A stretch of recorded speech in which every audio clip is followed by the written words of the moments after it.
Алға қаласының нөмір 1 тұрғын үй алабында 10 көшеге асфальт төселді. Белгіленген аумақтағы жол жөндеу жұмыстарына қазынадан 735 миллион теңге бөлінген. Қазіргі уақытта жол белгілерін орнату, жиектастар салу жұмыстар ғана қалды. Сондай-ақ қаланың бірқатар көшелерінде жолды күрделі жөндеу қолға алынған.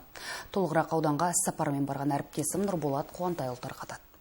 10 көшеге төселген асфальт жабындысының ұзындығы 5,8 шақырымды құрайды. Қазіргі уақытта жол жөндеу жұмыстарының 80%-ға жуығы аяқталған. Осы жерде 3 мердігер жұмыс жасауда. Жобада екі жағында суағарлары, тротуарлары барлығы қарастырылған. Қазіргі таңда 2 слой асфальт жабындысы 10 көшеге төселді. Және де осы Асаубарақ көшесіне асфальт салу жұмыстары жүргізіліп жатыр. Ендігі кезекте асфальттың екі шетіне жиектастары салынып, жол белгілері орнатылады. Жаяу жүргінші жолы суағар мен көшеге жарық қондыруда басты назарда. Құзырлы сала мамандары болса, бірінші кезекте жүргізілген жұмыстардың сапасына айрықша мән беріп отыр. Сапаға келетін болсақ, бізде ұлттық жол сапа орталығымен келісім шартымыз бар. Кеше осы 1-2 күн бұрын келіп жолдың керінін алды. Енді қазір соның сынамасын күтіп отырмыз. Одан бөлек 25 жылға, енді айтып отырмын, тұрғын үй массивте бізде 16 көше қарастырылған.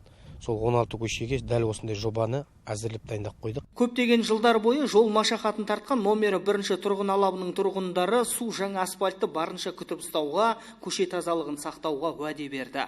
Ал көлік тізгіндеушілері бұған дейін басынан өткерген қиындықтарымен бөлісті. Жилой массив тұрғынымын. 5 жылдан бері осы жерден жер алып, үй салып, ол кездегі жолмен қазіргі жолды салыстырғанда қазір өте керемет. Бұрын мектепке балаларымыз жаяу барып, аяқ киімдерін ауыстырып, балшық болып жүретін еді. Қазіргі таңда өте керемет, жақсы. Садикке барғанда да көбінесе ең қиналатынымыз алыс жолға шығатын кезде, такси шақырған кезде таксилерді шамалы келмей қалатын еді. Қазір міне асфальт жақсы, өте керемет, суағарлар жасап жатыр. Негізінен мұндағы жол құрылысы жұмыстары шілде айында басталған. Мердігерлер қазанның басына дейін аяқтауды жоспарлап отыр. Сонымен қатар дәл осындай жол жөндеу жұмыстары қаланың орталық көшелерінде де қолға алынған. Қаламызда деген 70 көше бар. Сол 70 көшенің ағымдағы жылы 21 көшесіне асфальт төсеу жұмыстары атқарылып жатыр. Мына жерде 7 көшеге жасалып жатыр. 7 көшеде бізде 300 миллионға қаражат бөлініп, асфальт төсеу жұмыстары атқарылып жатыр. Айта кетейік, бүгінде аудандық маңызы бар автомобиль жолдарының жалпы ұзындығы 266-дан астам шақырымды құрайды. Биыл автожолдарды жөндеуге жергілікті бюджеттен жалпы құны 2,6 миллиард теңге қаржы бөлінген. Нұрболат Қуантайұлы, Жанаділ Сағиев, Ақтөбе телеарнасы.